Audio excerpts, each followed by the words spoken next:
sunt niște decorațiuni și aici lipici. Și culoare. Deci, haideți să punem toate acestea.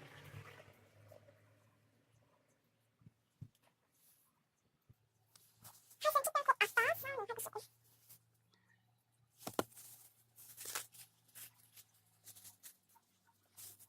Bun, acum hai să punem apa.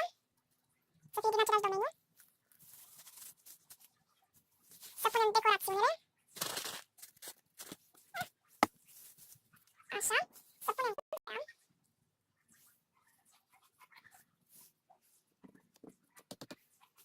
Și lipiciul, în final lipiciul.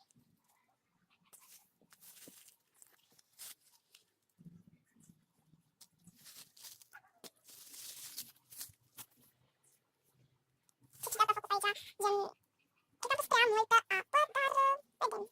Oricum cred că o să golim. Dacă ne mai va trebui lipici, am cumpărat aici cu 2 lei 50 un... Hai că nu l-a luat. Bun, dacă ne va mai trebui lipici, o să adăugăm.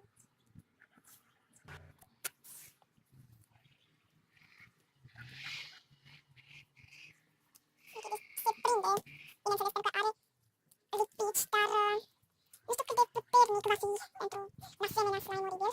Știu că sucul de obicei dezactivează, deoarece are nu știu ce și dezactivează, dar am pus pentru încercare. Cred că apa nu o să ne mai trebuiască, așa că o să o golesc. Culoarea nu s-a prins deloc, nu știu de ce, nu a prins deloc, pur și simplu doar în apă s-a colorat, ceea ce, na, foarte bine că s-a întâmplat asta, dar s-a prins de slime, ceea ce tot spunesem. Bun, acum hai să mai punem lipici, puțin lipici, să vedem dacă mai este ceva lipici. Mai pus puțin. Așa, cred că acesta va ajunge, dar că m-am sărit pe culoarea asta și, aș fi vrut tot roșu, dar ce am pus cam multă culoare roșie și mă gândesc că va ieși, dar uite că nu a ieșit. Acum o să încercăm să colorăm, chiar dacă să se... Dar fi culoarea prea închisă, e pe bază de apă, nu cred că va merge. Și, dacă nu merge asta, nu merge, decid nu merge. O să adăugăm verde. Ei!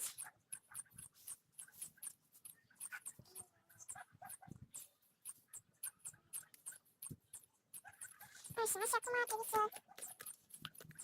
Culoarea asta este mai închisă și mă gândesc că dacă adaug verdele ăsta în afară de mâinile mele, s-ar putea să se coloreze, dar nu știu că nu se va colora. Totuși, insistăm pe idee.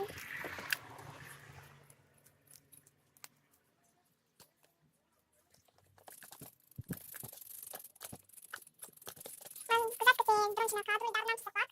Eu acum dau în mână, îl împing super bine și încerc să-i dau culoare, dar nu pot.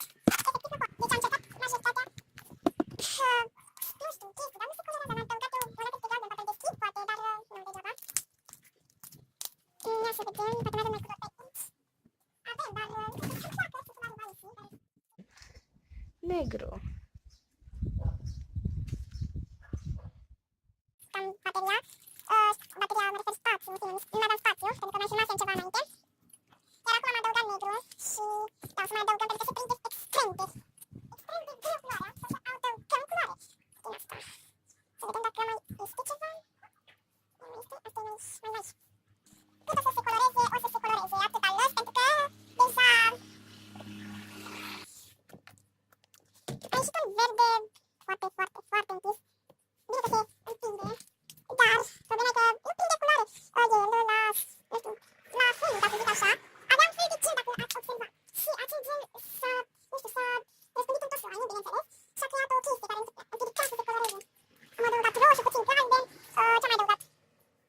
Negru, verde, așa. Dar deja culoarea asta a reușit să-mi repare cât de cât. E bun, dar, da, are și cauze. O să-i adaug puțin negru, parcă tot când ajung și mi-am dat tot pe mână, bineînțeles. Așa. Vopsește singur așa, dar când îl dau la unul, degeaba. E tot așa. Mai am un slime negru de la Antonia, dar același vreau și eu să fac un slime negru mare, acesta. Din această formă nu cred că o să mai pot să-l aduc la viață niciodată. Totuși e negru.